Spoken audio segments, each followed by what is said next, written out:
Marami pong tao nabubuhay sa ilalim ng sumpa. Kuminsan hindi nila alam. Kuminsan nagtataka, bakit kaya ang hirap-hirap ng buhay ko para akong isilumpa, yun pala talagang may sumpa. Curses are divine judgments to terrible sins or to terrible sinners. Curses can lead to barrenness. Curses can lead to poverty. Curses can lead to difficulty, sickness, or even death. People could be living under curses without fully knowing it.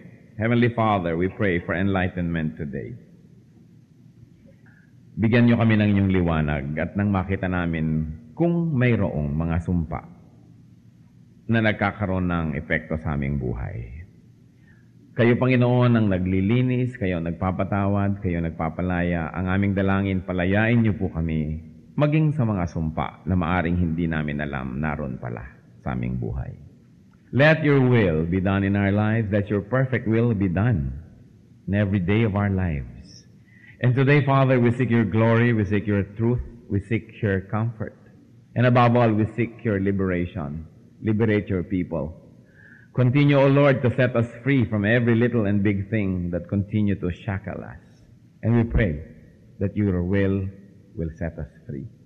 Lord, right now we seek your truth, and in the name of Jesus, we reject, rebuke, and drive away any presence of evil, any evil spirit that can bring confusion into our lives, that can distort the word of God. We command you to leave us, and we pray, Father, you will descend upon us. Holy Spirit, be with us. Give us eyes that see and ears that hear, and liberate us with the truth. Father, we seek you. Be our speaker today.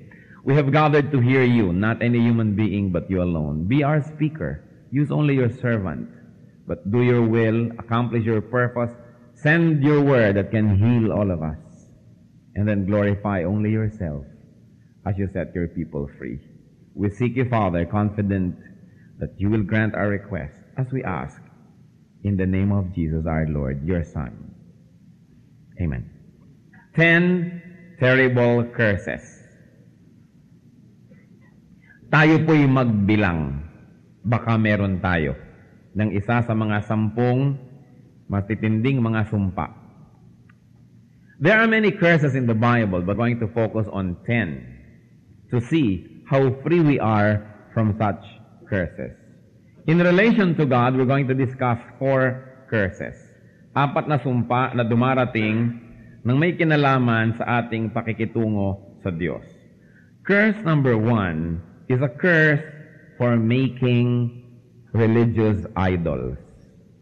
May sumpa ang paggawa ng mga Diyos-Diyosan. According to Deuteronomy 27:15, cursed is the man who carves an image or casts an idol, a thing detestable to the Lord. Sumpain o isinusumpa ang isang tao na lumililok ng anumang Diyos-Diyosan sapagkat ito ay kinamumuhian ng Diyos. So there is a curse for making idols. At merong curse po, may sumpa na lumilipat doon sa mga yumuyuko at naglilingkod sa mga Diyos-Diyosan. Napakalaki ng sumpa, kaya kailangan pong ituro. We are not anti-religion, we are not anti-anybody, but because God commands us to teach, and because of our love for our fellow men, people have to be given the truth that idolatry brings a curse. May sumpa. Napakabigat ng sumpa. Hanggang 2nd and 3rd generation of those who practice idolatry are given a curse. Kaya siguro kuminsan napakabigat ng buhay. And pagtataka yung mga tao, lapit naman ako ng lapit sa Diyos, relihiyoso naman ako, bakit nagkakangyari ang ganito sa aking buhay? Kasi habang nagiging relihiyoso, nagpa-practice ng idolatry, lalong tumitindi ang sumpa. Akala ng mga iba, natutuwa ang Diyos sa kanilang mga pagtitiis, paglilingkod sa mga Diyos-Diyosan, subalit yung kinamumuhian ng Diyos. Deuteronomy 27:15, cursed is the man who carves an image or casts an idol, a thing detestable to the Lord. Isang sumpa. Another curse is a curse for those who rely on works instead of grace for salvation. Sabi po sa Galatians 3:10, all who rely on observing the law are under a curse.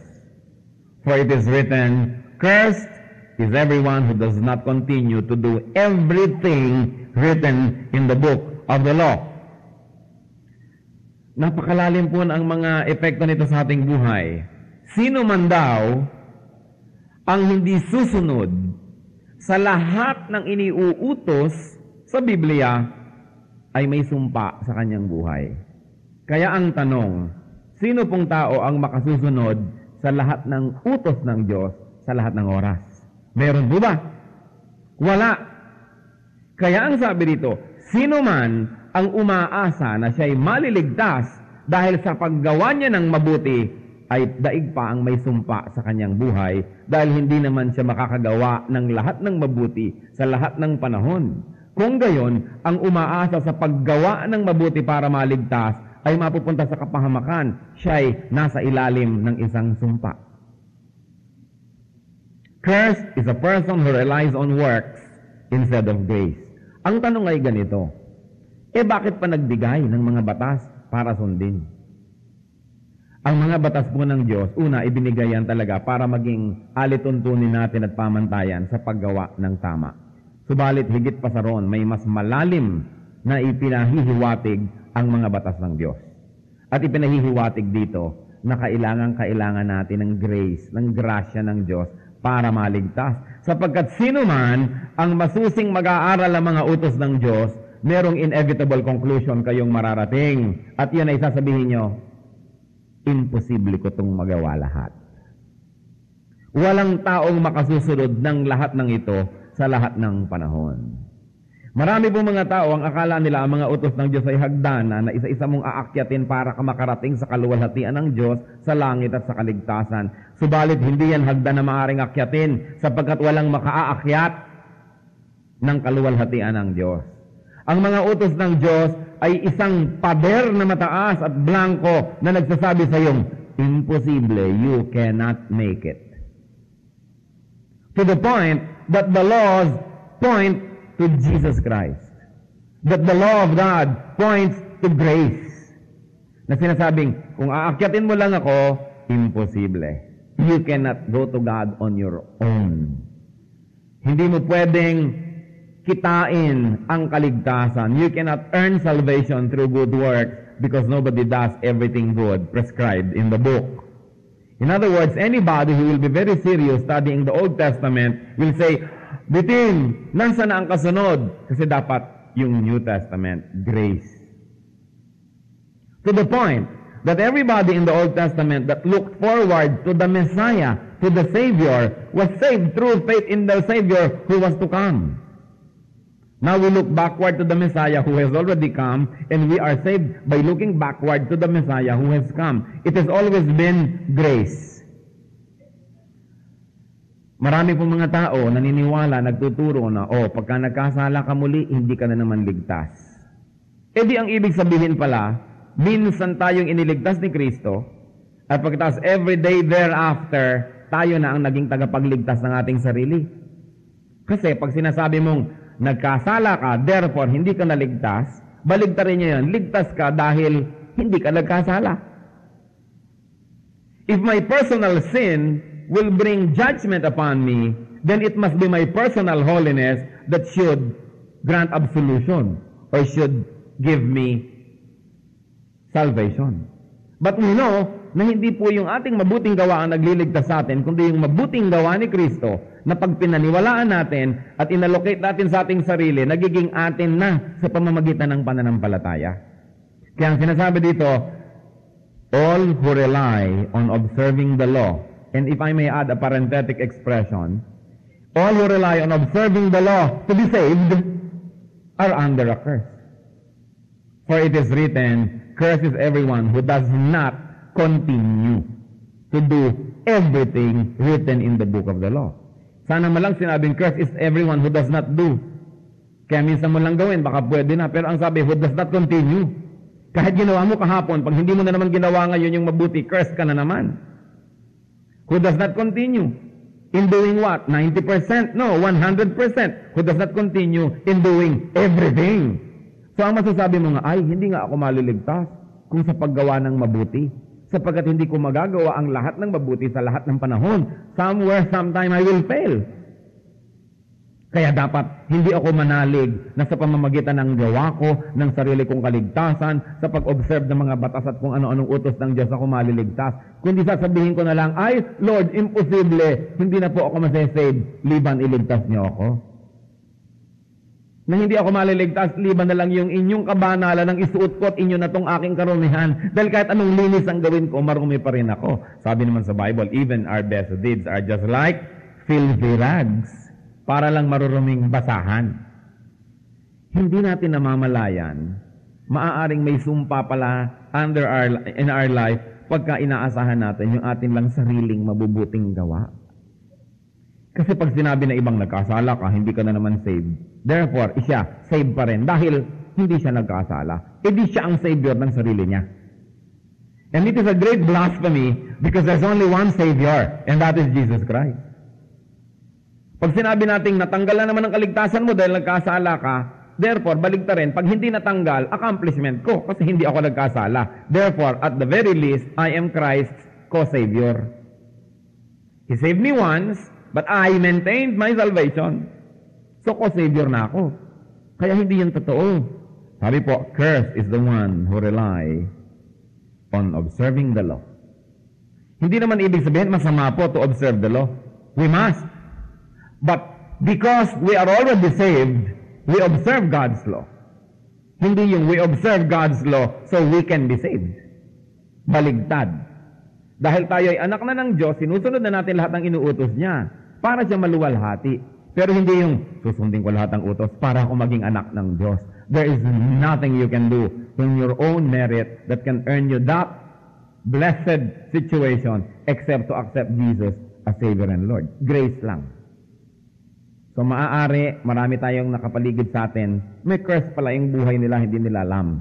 Kasi umaasa sila sa kanilang sariling gawa para maligtas. Bakit naman curse yun? Biruin nyo yung ginawa ng Panginoong Jesus, i-ignoren mo. Sabi mo, teka, hindi enough yan. Kailangang dagdagan ko ng aking sariling pagsisikap. Sinabi na nga ng Panginoon nung mamamatay siya sa krus, it is finished. Tapos na ang lahat ng gawain ng salvation. Tatanggapin na lang. Tapos sabihin mo, kulang. Dadagdagan ko ng kabanalan ko araw-araw para mabuo. That is very presumptuous. That is even blasphemous. And it deconstructs the very center of God's plan for salvation, which is through grace. Gracia, biyaya, hindi sweldo, hindi bayad sa mga nagsisikap. Grace is the only way out of such curse. That's curse number 2. Curse number 3 is for not tithing. Baka biglang lumaki ang ating collection tuloy. May sumpa pala ang hindi nagtatithe. Ano po yung tithe? The 10% of everything that God gives us, we give back to God. To His work, to His church. Sabi sa Malakay 3:8 and 9, will man rob God? Yet you rob me. But you ask, how do we rob you? In tithes and offerings. You are under a curse, the whole nation of you, because you are robbing me. Yun ang sabi ng Diyos. Just this week, a few days ago, may kausap po akong isa nating kapatid. Sabi niya, bakit ba na-emphasize masyado yung Malakay 3:10? Yung pagka nag-tithe ka, bibigyan ka ng Diyos ng mga blessing, bubuksan niya ang bintana ng langit, at talagang pababahain sa iyo ang mga pagpapala. Pero hindi yata na may mention yung Malakay 3:9 na dapat ding mentionin na ang nagnanakaw sa Diyos by not tithing ay may sumpa. Dalawa naman kasi ang ating motivation para maging faithful sa Diyos. Kung Malakay 3:10, yung premyo. Kung Malakay 3:9, yung parusa kung hindi mo gawin. So, pagdugtong-tungtungin nating lahat na ang hindi nagtatithe sa Panginoon ay magnanakaw. Pakititigan nyo nga ang inyong katabi.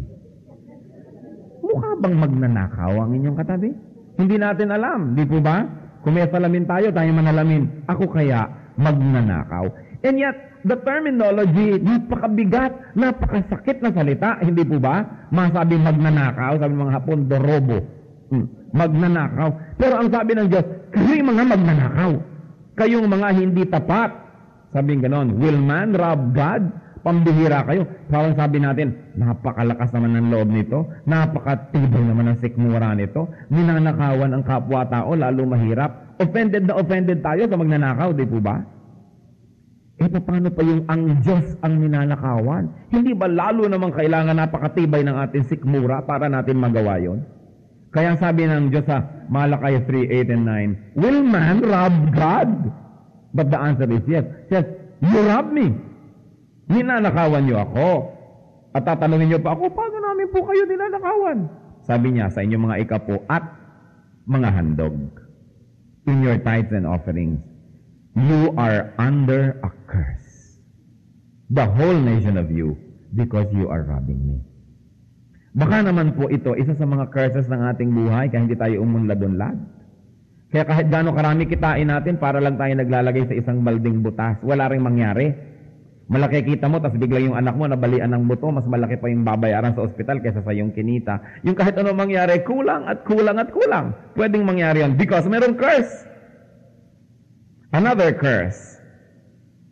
Sabi sa 1 Corinthians 16:22, if anyone does not love the Lord, a curse be on him. Come, O Lord. Sabi ni Paul. Biruin nyo to, pag hindi mo mahal ang Diyos, kaya tayo kanta ng kata, mahal na mahal kita, Panginoon. Nawa, yan ay totoo mula sa ating puso, sapagkat pag hindi mo pala mahal ang Diyos, may sumpa. 1 Corinthians 16:22, there is a curse for not loving the Lord. So those are the 4 curses that are related to our relationship with God. Let's go to 6 curses that have something to do with our relation with fellow men. There is a curse for people who curse God's anointed people. Pag merong minamahal ang Diyos, kinakasihan, pinagpapala, at yun, taong yun o grupo ng taong yun ay inyong pinag-isipan, ginawa ng masama at isinumpa siya, ang sumba, talbog sa akin, balik sa'yo. At didikit pa. Yun ang sabi. Anong sabi sa Genesis 27:29? Sabi ni Isaac at Jacob nung ibinigay niya yung blessing, may nations serve you and peoples bow down to you. Be Lord over your brothers and may the sons of your mother bow down to you. May those who curse you be cursed, and those who bless you be blessed. Yun dong may mga anointing. Those that bless them are blessed, but those that curse them are cursed. Kaya mag-iingat ang ating mga labi. Mag-iingat ang ating mga isip sa mga iniisip, sinasabit, ginagawa natin, because you might be cursing God's anointed ones. Lalong-lalo ang kanyang mga anak, lalong-lalo ang kanyang mga hinihirang. May hinihirang talaga siya. And that is his prerogative. Ano po ang sabi sa Numbers 22:12? Si Balaam ay binabayaran. Si Balaam po ay isang parang prophet na nag-bless, ganyan, nagsasabi siya ng mga blessing, pwede rin siyang nagka-curse. May nagbabayad sa kanya, sinusuhulan siya. I-curse mo, isumpa mo ang bayang Israel. Kasi kalaban ko, babayaran kita, i-curse mo. Ano po ang sabi niya sa Numbers 22:12? But God said to Balaam, kasi si Balaam ay gusto nang sumama, nabulag siya dun sa suhol na ibibigay. At talagang sasama na siya para sumpain niya ang mga anak ng Diyos. At sabi ng Diyos kay Balaam, do not go with them. You must not put a curse on those people because they are blessed. Sinabay siya ng Diyos. Huwag kang sasama sa mga nagre-recruit sa'yo. Hindi mo dapat isumpa at bibigyan ng sumpa yung mga taong pinagpapala ko. And then in Numbers 23:8, sabi niya, how can I curse those whom God has not cursed? How can I denounce those whom the Lord has not denounced? There is a curse for cursing God's anointed people. Mag-ingat. Kaya lagi po tayong pinaaalalahanan ng Biblia tungkol sa ating mga dila, sa ating pagsasalita, sapagkat ang lahat ng yan may balik. Pag nagbibitaw tayo ng mga maling salita, mga paratang, criticism, o kaya nag-iisip tayo ng masama laban sa mga anak ng Diyos, lalo doon sa kanyang mga anointed, mag-isip-isip tayo sapagkat babalik at babalik yan. Anong sabi ng Panginoon kay Joshua? I will be with you. Your enemies will be my enemies. Your friends are my friends. And the Lord assured Joshua of His anointing. God's anointing is always coupled with His protection. The Lord said that nobody will be able to stand up against you all the days of your life. Not because Joshua could do it on his own, but because the Lord jealously protects His anointed ones. Isa po yan. Kumisan mga Kristiyano na, nasa church na, pero nagkakaroon pa ng curse ang buhay nila. Because they curse God's anointed ones. Maaaring hindi sila conscious, maaaring half-conscious, but now we should be conscious to be very careful about our judgment and our words and our criticisms. Because God has a curse for those who curse His anointed ones. Another curse. Gaano po dito ang karami ang may mga magulang na buhay pa, nandiyan pa ang tatay at nanay nyo? There is a curse for people who dishonor their parents. There is a curse. Deuteronomy 27:16, cursed is the man who dishonors his father and his mother. The words are self-explanatory. Cursed is the man who dishonors his father and mother. Napakahalaga ng teaching na yan. How do we dishonor parents when we disobey in their godly admonitions? When we disrespect, when we fight, when we curse, pinagdadabog-dabugan, sinasabihan ng mga mali, hindi iginagalang, hindi sinusunod, nilalabanan ng magulang, may sumpa ang lahat ng ganong gawa. God is not mocked. Whatever a man sows, he shall reap. Sabi sa Bible, your sin will find you out. Kahit kasan sumut at magtago, hahanapin ka ng naging kasalanan mo at ang buong ngit-ngit at pot nun ay mahuhulog sa iyong buhay. There's another curse in relation to other people, and that is cheating. When we cheat for our own personal gain. Deuteronomy 27:17, cursed is the man who moves his neighbor's boundary stone. Yung muhon, alam yung pinag-usapan natin yung mga muhon, yung mga bato, na boundary ito ng aking kapitbahay. Meron naman dyan, tuwing maya-maya, pag natutulog ang kapitbahay, lumalakad yung muhon. Hindi nyo natingnan ng inyong farm sandali. Aba, umurong na yung kapitbahay ko, lumiliit ang aking daigdig, lumalaki ang kanya. Hindi po bago yung kasalanan na yan. Dati na, subalit ang hindi alam ng marami, may sumpa ang ganyang uri ng pandaraya. Deuteronomy 27:17, cursed is the man who moves his neighbor's boundary stone. There is a petty crime, no, huhugutin nyo ang muhon ng kapitbahay at iurong nyo ng konti para makakuha kayo isang dangkal. Pero may mas malaking ganyan, yung hindi na gumagamit ng mga muhon, dahil milya-milya, kilo-kilometro ang nilaland grab nila. People who land grab from indigenous people, yung mga city folks na alam lahat ng batas, na kaya nilang paikot-ikutin at palaruin, ang ending, naging kanila yung bundok at yung mga katutubong nakatira doon, nawala doon, yun. Times 100 curses dapat ang bumagsak sa mga taong nangaagaw ng lupa ng mga katutubo for their personal gain. Sa mga taong nangaagaw ng lupa ng mahihirap, konti na nga yung lupa, inaagaw pa para lang lumaki ang sakin. Sabi, cursed is the man who moves his neighbor's boundary stone. Napakarami po nating mga kababayan, mga katutubo na, sapagkat they don't have a culture of having and a culture of greed. For thousands of years, they share the entire resources of the mountains and the forest with everyone else. O darating ngayon, ang isang taga Maynila o taga Cebu, may iwinawagayway na kaprasong papel at sinasabi, akin ang bundok na ito, umalis kayo dyan. Greed. The Lord has a curse for such types of people. Nangaagaw sa mga kawawa. Number 8, another curse, is for leading the blind astray. Naranasan nyo na ba na nagtanong kayo sa ng direksyon, binigyan naman kayo ng mga nakatambay doon sa isang kanto, tapos lalo kayo nagkawala-wala. Tapos nung makita nyo, tawanan sila ng tawanan, pinagtatawanan kayo dahil napasuot kayo sa morgue. Napasuot kayo kung saan-saang mga kuweba. Sabi sa Deuteronomy 27:18, "Cursed is the man who leads the blind astray on the road." Of course, una, yung technical, yung kwan lamang, yung blind na physical blind. Na blind na nga yung tao, mamaliin mo pa ang direksyon niya, parang ang sama mo naman. Pero marami pong tao, kahit nakakakita yung dalawang mata nila, blind din. Kasi hindi nila alam ang totoo. Naghahanap ng katotohanan, pupunta sa manghuhula, at kung ano-anong sasabihin ni manghuhula sa kanya, yun din yon, leading the blind astray. Mga taong pupunta sa counselor dahil nanghihina ang loob, mamaya yung counselor ang nagsasamantala sa kahinaan ng mga tao sapagkat naipahayag sa kanila ang mga kahinaan. Yung mga tao na ng oras na malaman mo ang kahinaan ng iyong kapwa, binablockmail mo ngayon at lalo mo siyang pinagsasamantalahan. Pare-pareho po yan under this curse. There is a curse for those who lead the blind astray. Kung minsan litong-lito na nga yung tao, hihingi ng payo, ang ipapayo nyo, yung makabubuti para sa inyo, hindi para sa kanya. That is the same.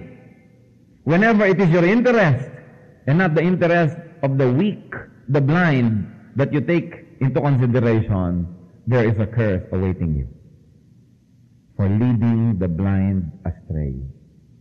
Kaya ang dami-dami pong sumpa sa mga religious leaders. Ang dami-daming sumpa sa mga relihiyon na nagdadala sa mga tao sa higit lalong kapahamakan. Simba na nga ng simba yung tao dahil ayaw magpunta sa impyerno, lalong napa-expressway dahil sa mga maling turo. Kaya nga donate na ng donate yung tao para huwag siyang mapasali sa impyerno, yung pala lalong napadiin ang kanyang kaso.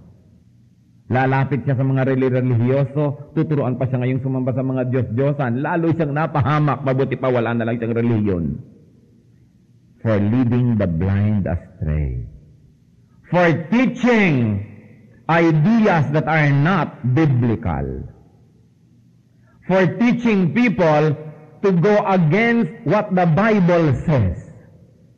That is leading the blind astray. Kitang-kita po natin. Second commandment sa Bible, nakalagay, huwag kang gagawa ng anumang bagay na nililok, na anumang kawangis ng anumang nasa langit o sa lupa. Huwag kang yuyuko sa kanila, huwag mo silang paglilingkuran. It's a very, very clear teaching and commandment and admonition against idolatry. And yet, there are many churches in this country na pag nakinig kayo sa kanila, lalo kayong mabubulid sa impyerno. Bakit? Nakalagay sa labas ng kanilang mga simbahan at mga pader, ang 10 utos. Pagkatapos nawawala yung second commandment na nagsasabing, you shall not commit idolatry, thou shall not make idols, nor bow down to them or serve them. Nawawala. At pagkatapos, dahil kulang ang 10 commandments, yung 10th commandment that you shall not covet, pinagdadalawa. Dahil siyempre mawawalan, kulang. So naging 9, you shall not covet thy neighbor's house. Number 10, you shall not covet thy neighbor's goods. Isang commandment lang yun na pinagdalawa dahil pinagkukubli nila na nawawala ang number 2. Nililin lang nila ang mga tao. This is not a human mistake. Hindi nyo pwede sabihin, nagkamali lang siguro yung teacher. Hindi. This is policy. Policy to deceive. To mislead the blind. There is a curse for such people and for such groups. Hindi na nga nagbabasa yung mga tao ng Biblia, editin mo pa yung Bible, tatanggalan mo pa nung laman niya talaga, at dadayain at lilinlangin at pagsisinungalingan mo ang mga tao na ito ang 10 utos ng Diyos. Kasinungalingan. And this is institutional lie. This is not just a momentary lie na nagigipit ako, baka ako patayin ng mga ito, maglalay na nga ako. Hindi. Policy. There is a curse for misleading the blind. Another curse for being unjust to the weak. Sabi po sa Deuteronomy 27:19, cursed is the man who withholds justice from the alien, the fatherless, or the widow. There is a soft spot in God's heart for the orphans and for widows. Napakalaki ng proteksyon at pag-ibig ng Panginoon sa mga ulila at sa mga balo. Tiyakin ninyo na hindi kayo nagsasamantala sa kanilang kahinaan. Kumisan, namatay na yung tatay, sige, bigay mo na sa akin yung dalagita mo at magawa na lang katulong. Pagkatapos, underpaid, wala naman choice yun, magugutom yung mga yan. There is a curse for such people who take advantage of the weakness of widows, orphans, and aliens.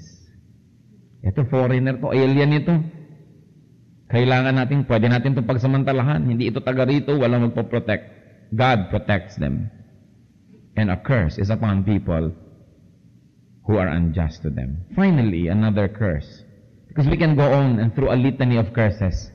But today we only have 10. There is a curse for being wicked.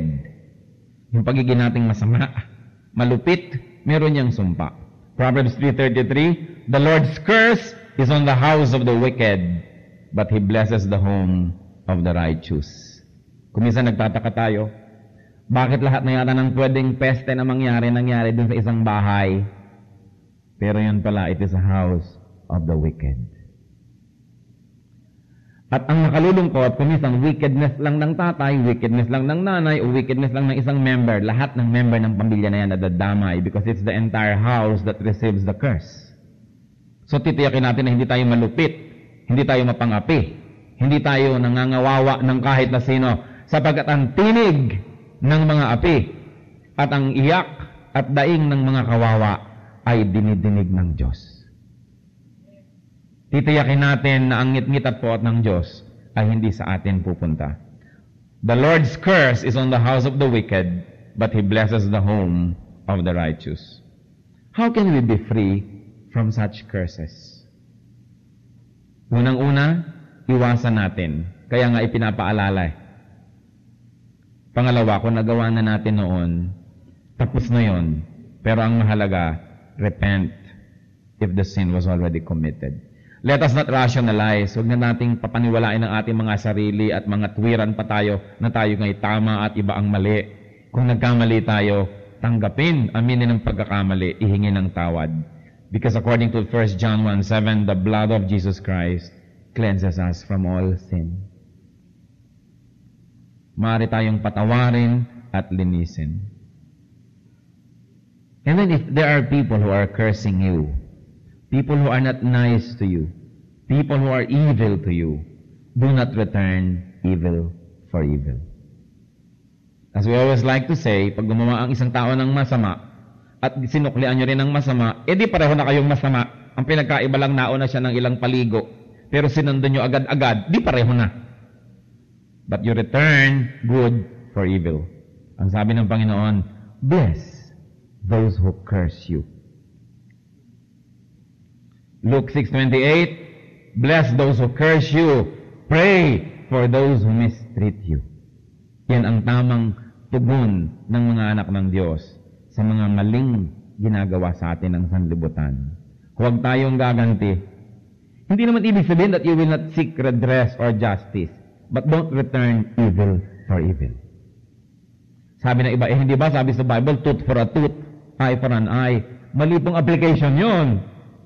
The policy of tooth for a tooth is a judicial policy. Meaning, nasa manual yun ng mga hukom. Hindi yun para sa taong bayan. Kaya kung ako hukom, nakikinig ako ng inyong kaso. Ninakawan yun ng isang kalabaw. Ang sabi ng manual ko, a tooth for a tooth. O bayaran din ng isang kalabaw. Binali mo ang kanyang paa, atut for atut, baliin din ang paa nito. Pero yung hukom ang magbibigay nun, hindi yung naapi. Hindi yung nagsasakdal. Kasi ang hukom, pag nagbibigay ng hatol, according to the books, hindi siya personally responsible. Sinusunod lang niya yung policy. Pero pag tayo ang naghatol, na hindi naman tayo ang hukom, we become responsible. Kaya nakikita nyo, pinatay niya yon, o siya, bitay din siya. O nang rape ito, ang rape ay para mo na rin pinatay ang isang babae. So, that sentence, yun ang sabi ng a tooth for a tooth, an eye for an eye. Huwag yung ginalit kayo ng kapwa, magagalit din kayo dahil sabi sa Bible, an eye for an eye and a tooth for a tooth. It's a wrong application. Hindi naman kayo hukom. It is in the manual ng mga hukom, kaya misquotation. Remember, sabi sa Romans 12:14, bless those who persecute you. Bless and do not curse. Do not curse. Huwag kayong magsusumpa. Sapagkat ang sumpa, when wrongly given, bumabalik dun sa nagbitaw. Parang boomerang. Kaya mga masama natin sasabihin, nadapa sana siya. Masunugan sana sila. Sa inyo babalik yan. Mabigo sana. Bumagsak sana ang anak niya sa school. Para pare-pareho na lang mga anak namin. Ganyan. Lahat yan bumabalik. Kaya, bantayan niyo po mga kapatid ang inyong isipan. Because, with the judgment you pronounce, you will be judged. The measure you give is the measure you get. That's what the Bible says. So, we Christians bless when we are cursed. When we are persecuted, we pray for our tormentors. Could any one of us be living under a curse right now? Let us bow before the Lord and analyze ourselves. Baka naman kaya hindi matuloy-tuloy ang inyong prosperity, meron palang sumpa. Baka naman kaya hindi matuloy-tuloy ang inyong kaligayahan o hindi dumating-dating ang inyong inaasam-asam na kapayapaan, baka may sumpa ang ating buhay. Baka parang everything goes wrong. Parang pinagkakaisahan kayo ng lahat ng planeta. Baka there is a curse in our lives. Allow the Holy Spirit to move right now. To convict us. And if anyone is convicted by the Spirit, repent today, not tomorrow. Seek God's forgiveness. Lift the curse from your life and let blessings flow. In silence, let the Holy Spirit finish this message and give us personal applications. Then we will pray. Holy Spirit, move in our hearts. Ipamukha mo sa amin kung ano at sino kami. Magsilbi po kayong isang salamin kung saan makikita namin ang katotohanan, kung sino kami sa paningin nyo. Convict us. Shake us out of our comfort zones so we can assess ourselves more correctly. Move among us. Kung sino man sa atin mga kapatid ang nagkaroon ng pagbubukas ng isip sa isa o higit pa roon ng mga bahagi ng ating buhay na maaaring may sumpa. Ito na ang panahon upang tayo makalaya. For those who will get Christ's forgiveness must first confess and seek forgiveness. Repent so that the glorious plan of God may happen in your life unhindered by such curses. Kung sino man ngayon ang kinausap ng Espiritu, ipinakita na may bahagi ng ating buhay na maaaring maapektuhan ng mga sumpang ito. And you realize that the Lord is speaking to you today. The Lord speaks so we can repent and obey. And you want cleansing. You want restoration. Stand right now while heads are bowed, eyes closed. Kilalanin natin na nagkamali tayo.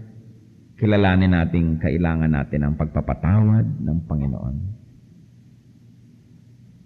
At hihingi tayo ng pagpapala na ang mga ito mawalang bisa kung nagkaroon ng bisa sa inyong buhay. We're going to pray right now. Sino man magsasabing, Lord, may curse nga siguro itong buhay ko because of any of those that have already been mentioned. The Lord said, come to me, I will give you rest. Come to the Lord in prayer. Yes, we're going to pray now. Whoever would like to say, Lord, I like your restoration. Forgive me. Take away this curse from my life. Napakarami palang paraan na makaroon ng sumpa.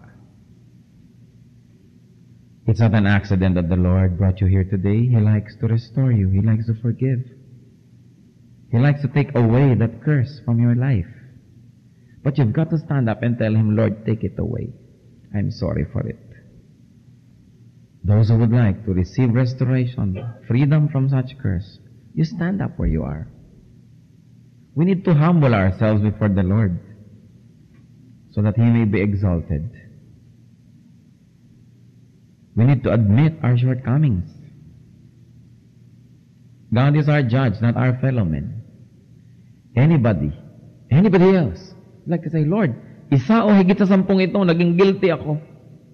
Right now, I repent. I'm sorry. Restore me. This is your day of restoration. A beautiful, wonderful day. Na mawawala ang mga tabing ng kadiliman, maliit man o malaki, sa ating buhay. Silently, those who stand and those who still like to stand, do so, seek God's forgiveness. And I'm going to pray for blessing for you.